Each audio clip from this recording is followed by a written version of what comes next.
Fucking unbelievable. I mean, come on. Seriously? Look at this. Look at us do a concert here. This is ridiculous. Sorry, not to break the silence, but. Hey, people in the water.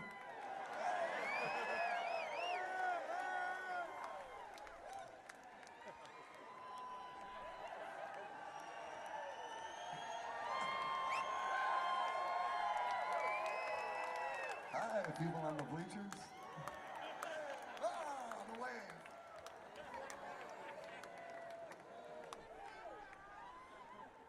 Just soaking it up, man.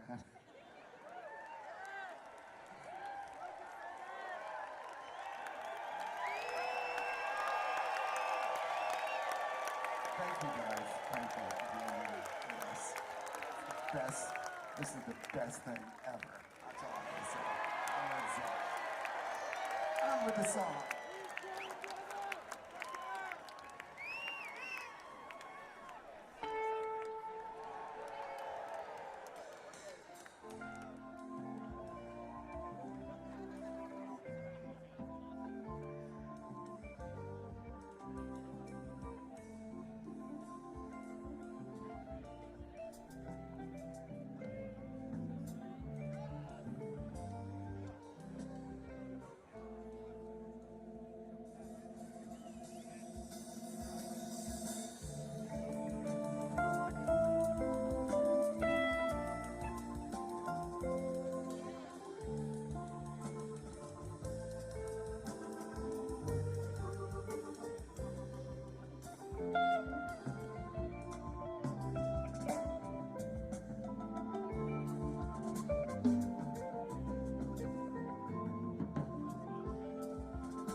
What up? What up? It's your boy Conserviz 34 here in cold Connecticut, where we had a divided sky and the winds blew high, and there was about, I want to say about at least 6, 7 inches of snow here.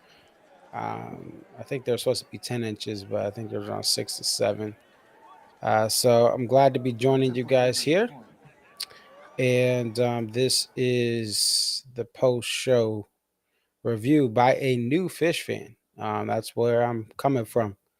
I am not an expert. I have never been to a show. I plan to go to my first show this spring at MSG. Got to go big or go home, right?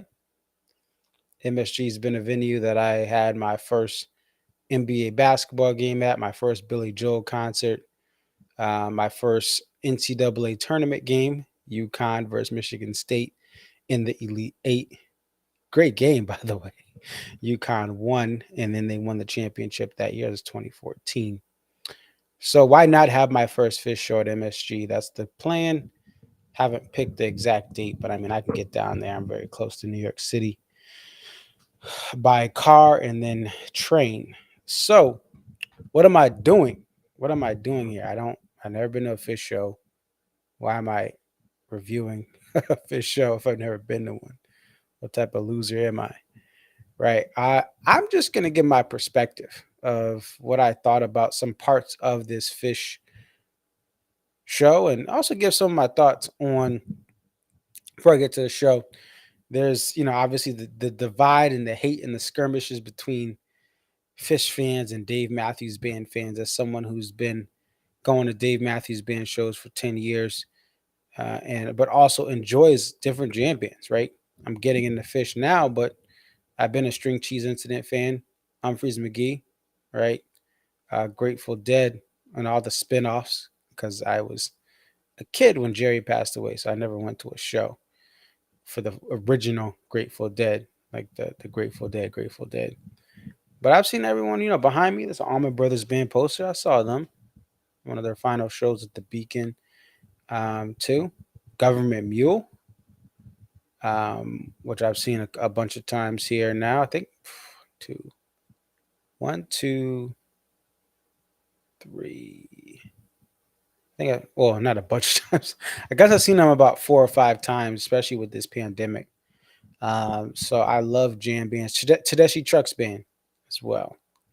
Another great band that I love in that jam band realm. So I go to a lot of different types of shows in even past rock and jam bands, hip hop, R&B, sometimes a little bit of pop, alternative rock. I used to be into metal and new metal when I was back in the at the turn of the century when there was like a whole new metal revolution.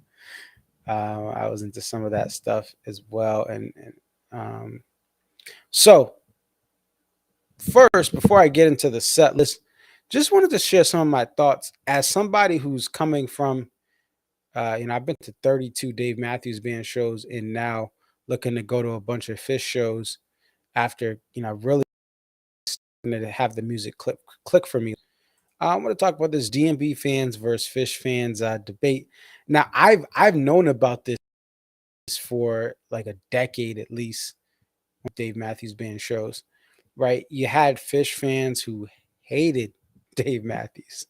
They thought he was the Antichrist. They're like, the only thing I would get from Phish fans, here in because I'm in New England, right? Born and raised in Connecticut, so obviously Phish's roots are in Connecticut, and Connecticut is also known for the biggest Dave Matthews Band riot of all time here at the Xfinity Theater. It was called the Meadows Music Theater at the time.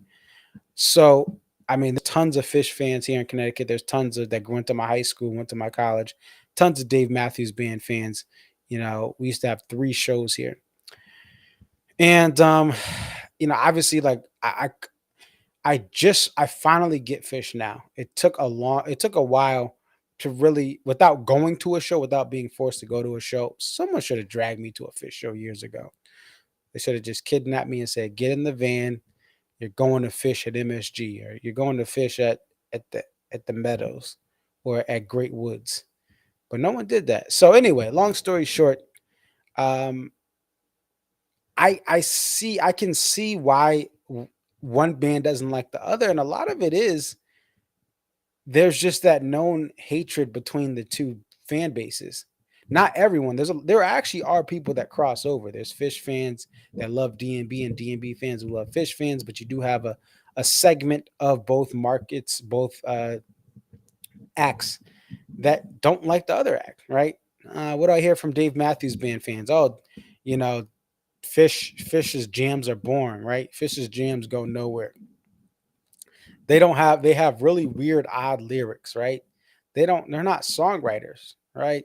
And I know they're a jam band, but I don't respect them because they're not songwriters. And what do you hear about What do Dave Matthews Band fans say? I mean, what do Fish fans say to Dave Matthews Band fans? Oh, I don't like Dave's voice. His voice is really annoying. She wakes up in the morning. I can't do it, but oh, his voice is horrible. Oh, he can't write songs, right? They don't really jam like Fish. Do they play the whole catalog out in a week? How many they'll have 3 to 4 repeats a show from the last show. They're not a jam band, which they're not, right? You get a lot of that criticism. But as I'm now diving in and really falling in love with the Fish catalog, I kind of see where both bands have their pros and where both bands have their cons.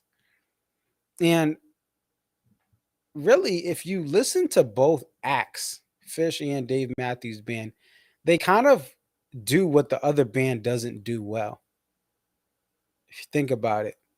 And it may take a little bit of, you may disagree with it, but that's how it is. Hello, Diane. Welcome to the chat. I saw you said hello. Thank you for joining us. But for Fish, right, especially listening to the show tonight, what are the pros? First off, you're gonna get awesome jams, right? You're gonna get jams. You're gonna get a lot of different musical surprises that you're not even expecting, even though you may have heard these songs hundreds of times. There's a suspense in waiting for the where this jam is going to go. That is one of the pros of Fish. They really kind of have this thrill to them. Like, for instance, tonight, what did they have?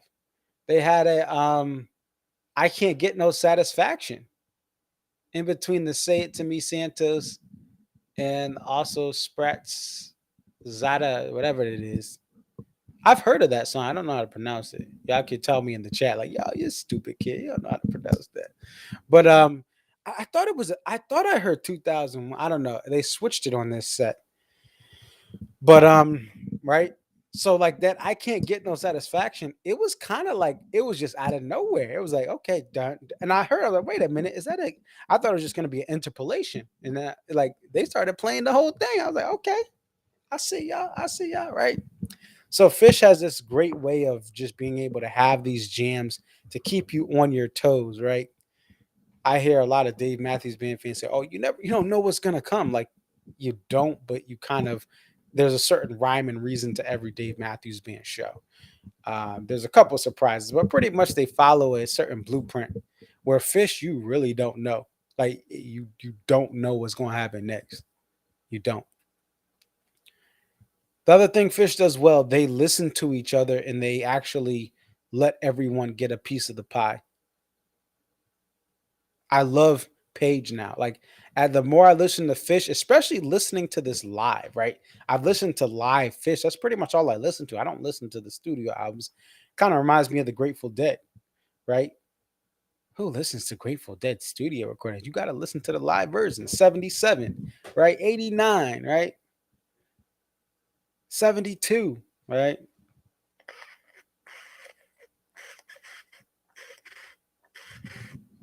All these great years, all these great recordings. That's what you listen to. And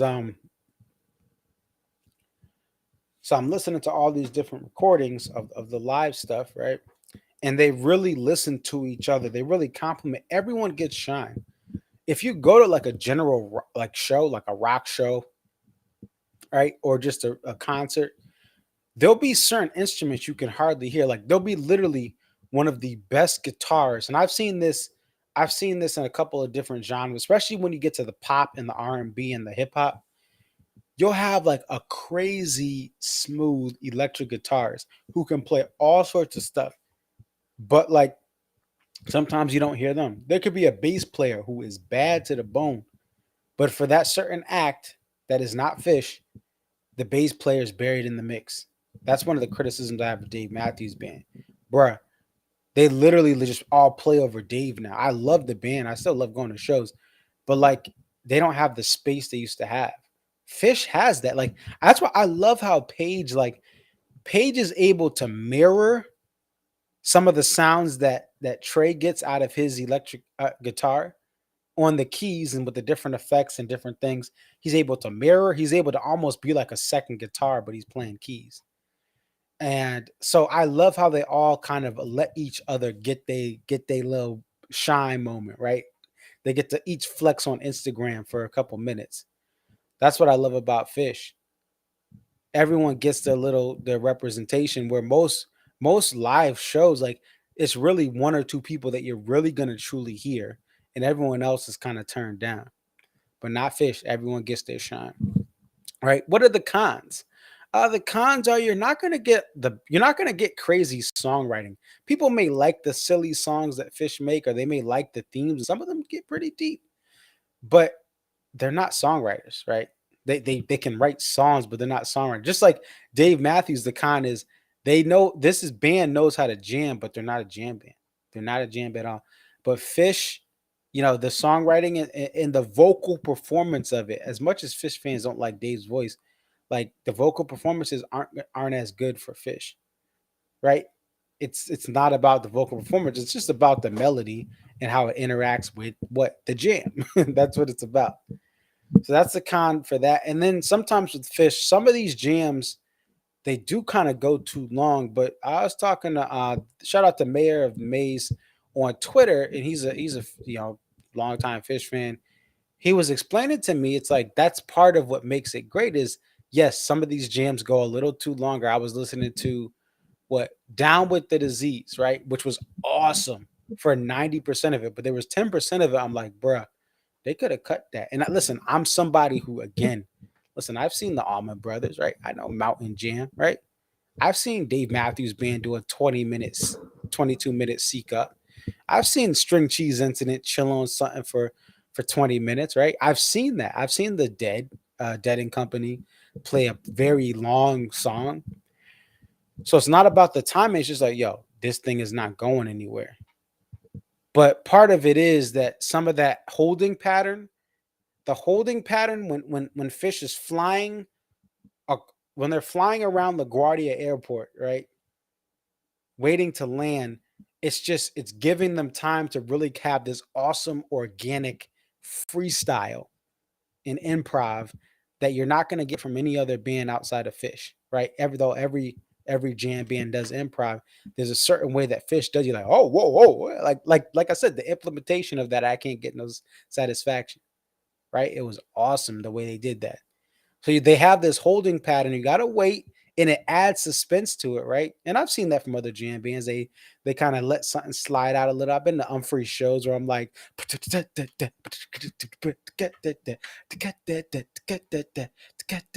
on, come on, and then they get to the next song. You're like, oh, this is where it is. All right, that's where it's at.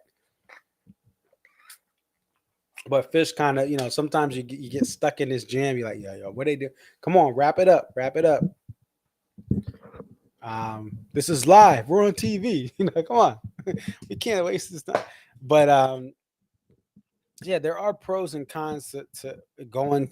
And again, I haven't been to a show, but just listening to Phish, there are pros and cons, right? Especially if you're like someone like me who started off in popular music, right? I didn't start off going to jam bands, right?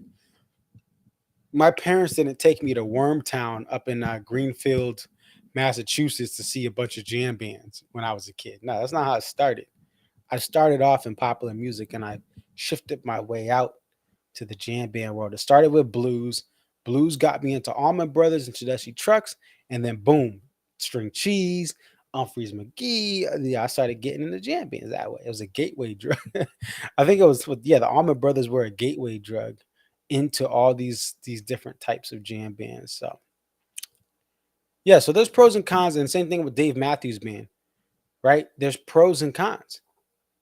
The pros, like you're gonna get a high energy show. You're gonna get a show that most times you can take your girlfriend to, right?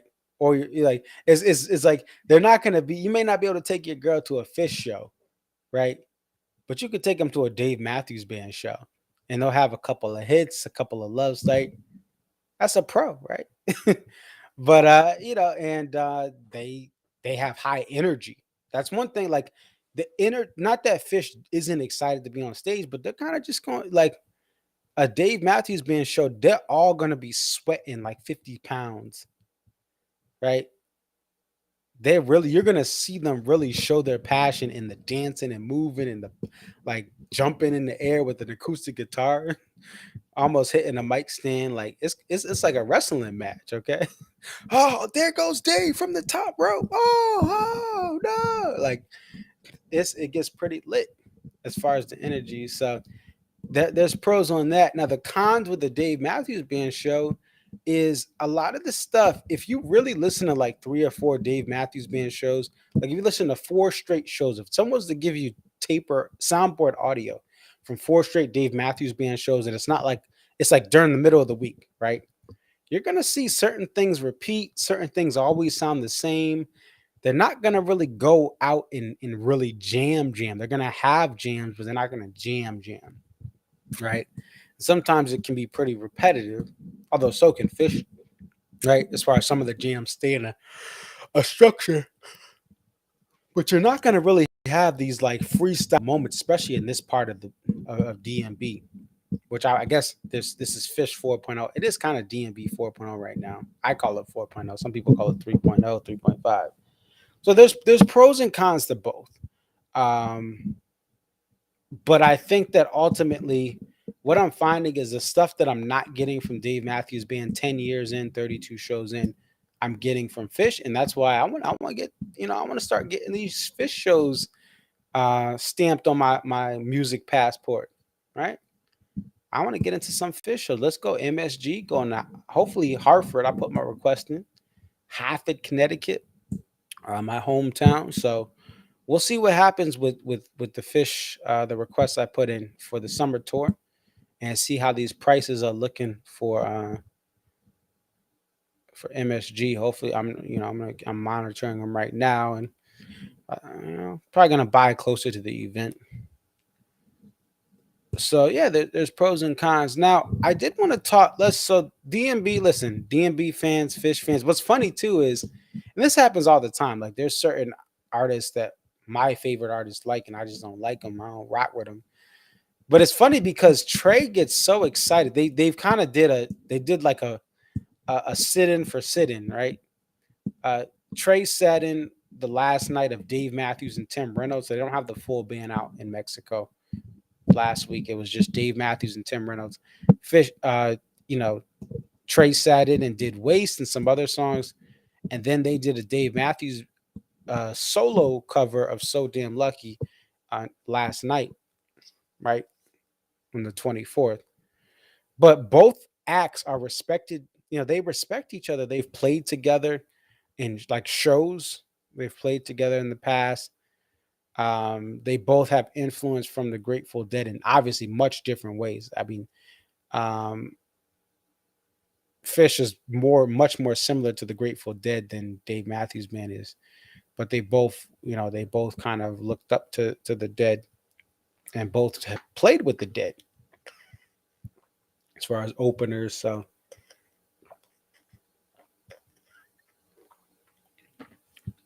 Um, so this show, I look for a couple of different things when I'm playing a show, and the first thing I try to do is at the beginning of a set one, I try to noodle on a couple of songs. So I did for Say It To Me Santos, I was playing it and I'm still amazed. I have this idea of Phish being this super mega complex you know, band that you have to really listen to. Like it's like a what is it? The like those superhero movies where there's like all these Easter eggs and you have to watch every one to know. It's not really on the guitar chord wise. It's not like that. Now playing the riffs and playing some of the solos is pretty hard, but their chord structures. So I noticed it was an A minor, G, and then D kind of style going on in the first song, "Say It to Me, Santos," and I was kind of playing along, and it's really fun playing some of the stuff, and the simplicity of the chord progressions make it fun. And then obviously Trey just does some crazy stuff within those simple A minor, right? The A minor blues box and the A minor, lead into that song, and then you get to the the G and the D. So the first song I was kind of noodling on my guitar, playing along with Trey. And then Ghost, I know a lot of people said it was, they love this performance of Ghost. I thought it was cool. Now, what really got me was the next song, Free, which I've heard, and this is one of the songs. I kind of have been like hyper focused on different songs. I'll listen to 4 or 5 different versions, let it sit for a day, go back to it 2 days later, and like just listen to a song, let it flow through. And Free's been one of those songs I did hear. And with Free, I loved the jam in Free. I was kind of getting lost, not bored, but lost in part of Ghost. I know, again, I know it's a great song, but I was like, all right, yeah, it's all this seems like it's the same thing to me. But when I got to that Free jam, it really had a nice play. Um, the jam was just like really intriguing, and the different effects. I think there was a wah effect that Trey had, and some other stuff like that free jam back into the main theme, the da da da da da da da da da, like that was really really really dope. And then really Chalk Does Torture set one. That ending was really really, I was like, wow. Kermit the Prog, thank you for being on. See, hope you're doing well. Glad you enjoyed the Mexico audio. Yeah, thank you for coming on. And I think you were on Kermit the Frog. You were on a couple of weeks ago, if I'm correct. Um, but yeah, that in Chalk Does Torture. Really, I got it. One thing, and I know this is how sets are supposed to be written, right? For any sort of jam band. But I think the Fish did a good job of starting off and ending sets with really solid music as someone who doesn't know all these songs, right? So for set one, I knew Ghost. I heard Ghost. I didn't recognize it right away. And then I was like, okay, that's Ghost. Free, I recognized right away. Obviously I can't get those out. Who doesn't know that song, right? And Chalk Does Torture, I knew. But they started and ended. I didn't know Say It To Me Santos, but it was a nice way to start, and they did come back to it after Haley's comment. And same thing with set two, Down with the Disease, and a song I heard the ocean sing. Yeah, that ending, I was like, that has to be the encore. Like, I mean, that has to lead into the on like the set break.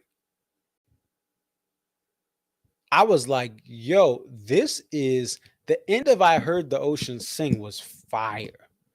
It was fire. And there was some nice effects. One of the other things that's kind of interesting about Fish, in some ways it's a good thing. In some ways, I wish they did more on to change this up. Because Trey has the same guitar virtually the whole show. If this is, and I know other jam bands do this. When I go see Humphreys, there's no guitar changes. They're just jamming. But at the same time, and the Dead would do this. I mean, Dead and Company do it. Uh, at the same time, it's nice when you can get a little bit of a mix up, right? So an artist will go from a Strat to like an Epiphone or Gibson semi hollow, right? Or they'll go from a Strat to a Tele. They'll go from standard tuning to raised B or to drop D or to open D tuning or open C tuning. Like I think one of the things that, yes, they jam. They're a jam band, but it would be cool to see Trey play raised B tuning, right? Or play a baritone guitar, right? Or play a 12 string guitar. I think that would be cool and it would make it a little more intriguing. That's one thing I think Dave Matthews Band has over Fish. Dave will literally plays the acoustic guitar. He plays an electric Gibson Les Paul, where he has a custom setup for that. Right, he has a baritone guitar. He has a small Griffin guitar that has, I think that's a 12 string. Right, he has a 12 string acoustic. He has a drop D. He has a raised B. I think that Fish is like when Trey's always on the same standard tuning guitar. Sometimes it's nice. It makes for easy transitions. There's not a bunch of set changes where he has to get a new guitar, but it does kind of make things run into be kind of similar. But I will say the ending of I heard the ocean sing had some awesome effects to make it a little bit unique. Down with the disease was just awesome. Down now, listen, I know jam bands are mostly in the Mixolydian scale, which the Grateful Dead were they kind of always in there. But the end of Down with the Disease kind of had this playing in the band vibe. And it was a long song. It was, it was 20 minutes, 21, 22 minutes, if not longer. But it had this kind of playing in the band, da, da, da, da, da, da, da, da, da, like it has some vibe, and that's kind of what I kind of look for too. I look for things that, okay, what does this remind me of from another act? And speaking of what does this remind me from another act, set to the Carini jam, I was like, what in the Dwayne Allman Blue Sky is this? I really loved that jam and Carini, and it really had like this like Dwayne Allman Blue Sky type feel or Blue Sky type beat. You know, if you look up YouTube for different backing tracks, it'd be like little like 50 Cent type beat. They say that it used to be a thing. That was very popular like 10 years ago on YouTube. You want some beats like 50 Cent type beat, this type beat. But it really gave me vibes of Blue Sky by the Allman Brothers. Rest in peace to Dwayne Allman. Rest in peace to Greg Allman. Rest in peace to Butch Trucks. Right. Um yeah, like that Carini was really to hear. And again, that jam and Carini was dope. And then obviously the encore, Waiting in the Velvet Sea, was a nice change of pace. Kind of reminds me of Humphreys. Humphreys McGee will sometimes have a piano heavy song in the encore, whether it's a one off or a two song encore. They'll have, it's cool to see like, all right, now Page gets to like run this song, right? He's gonna be like the lead, and Trey's gonna play behind him. And again, I love what Page does. I'm really starting to grow to be like, yo, because piano and organ is hard in any sort of jamming fashion. But Page does an awesome job of just being able to get, and you know what it is too? He's able to get a bunch of different sounds. He can sound like a piano, he can sound like a Moog effect piano, he can sound like electric guitar. I love how he thinks in his jams and how he formulates these various things to keep me entertained. Because again, there's some piano players that play solos and tough stuff, and it puts me to sleep.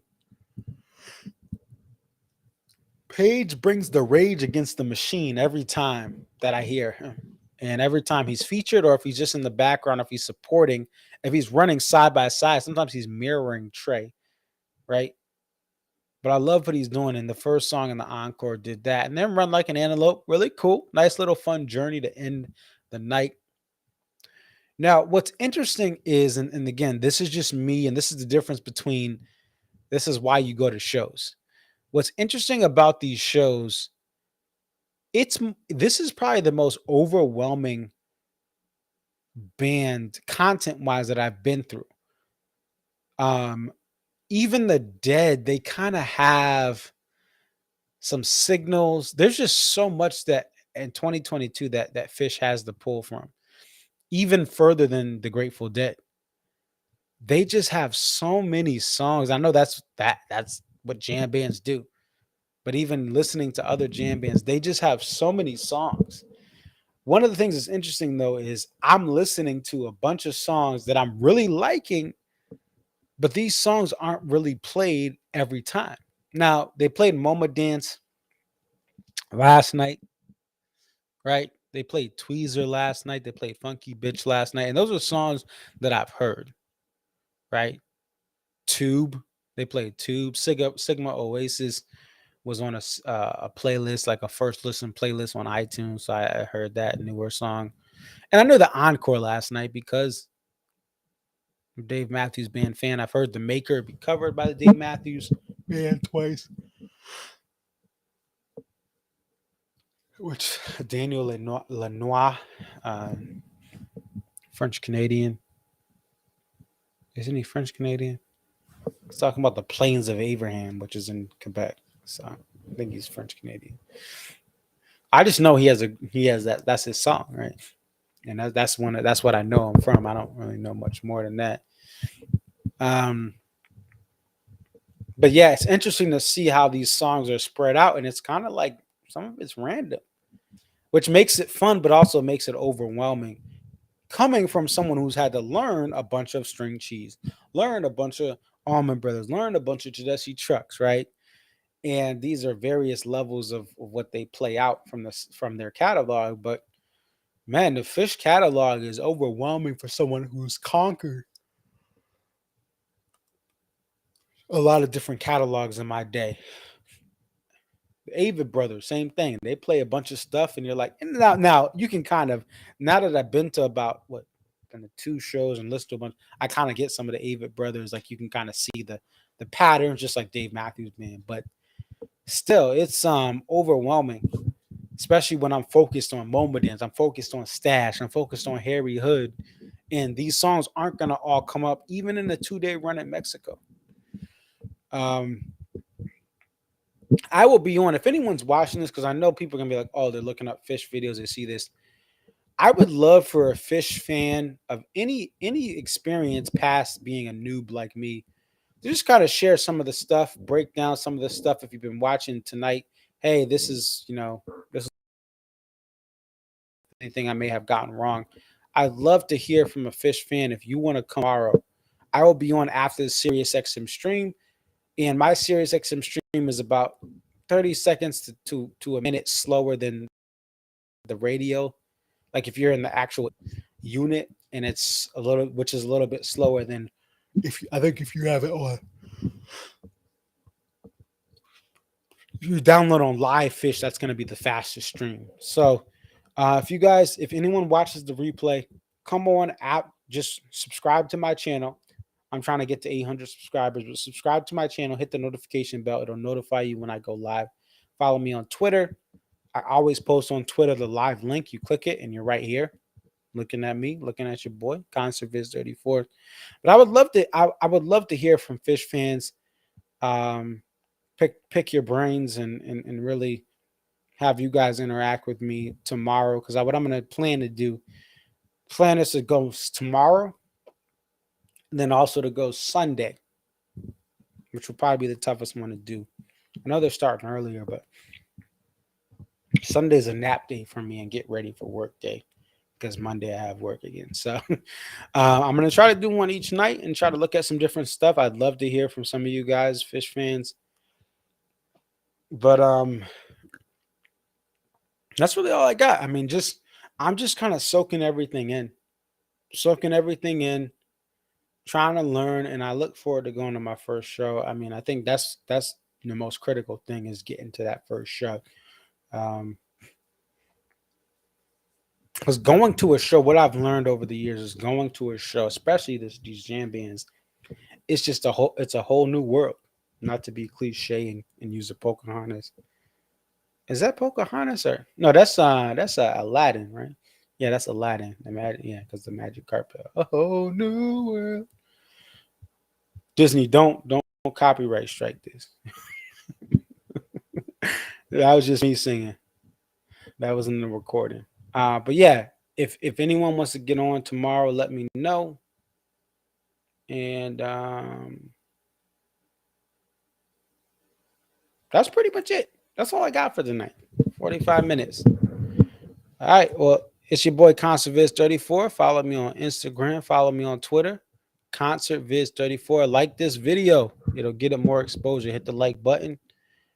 Check out my page. I got a couple other things going on this week. In John Mayer is a series I have going on. I have some Dave Matthews Band posts that I have, and I'll be after this Phish weekend getting back into more Dave Matthews Band content. And still, I have a series called Phish Noob. You can check it out on my channel. And I'll still be making videos in the Phish Noob series, just exploring my path as a new Phish fan. And thank you guys for watching, everyone on the replay. If you're watching, it's already over. It's not a live stream anymore. It's just a regular YouTube video. Thank you for the support.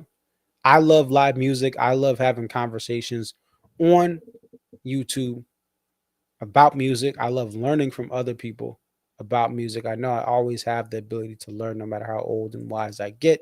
And I'm getting older, and I'm definitely getting wiser. Your boy getting wiser, making moves here, being smarter, right?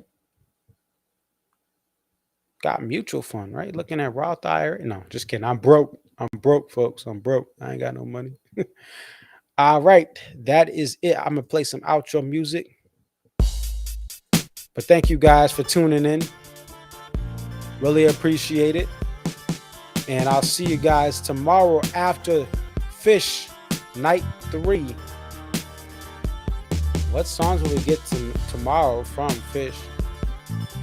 You have to tune in SiriusXM Radio, livephish.net, right? Or Live Phish. Y'all know what it is, whatever the Live Phish joint is. All right, that's all I got for tonight. Thank you guys for watching. It's your boy ConcertViz34 signing off. Peace.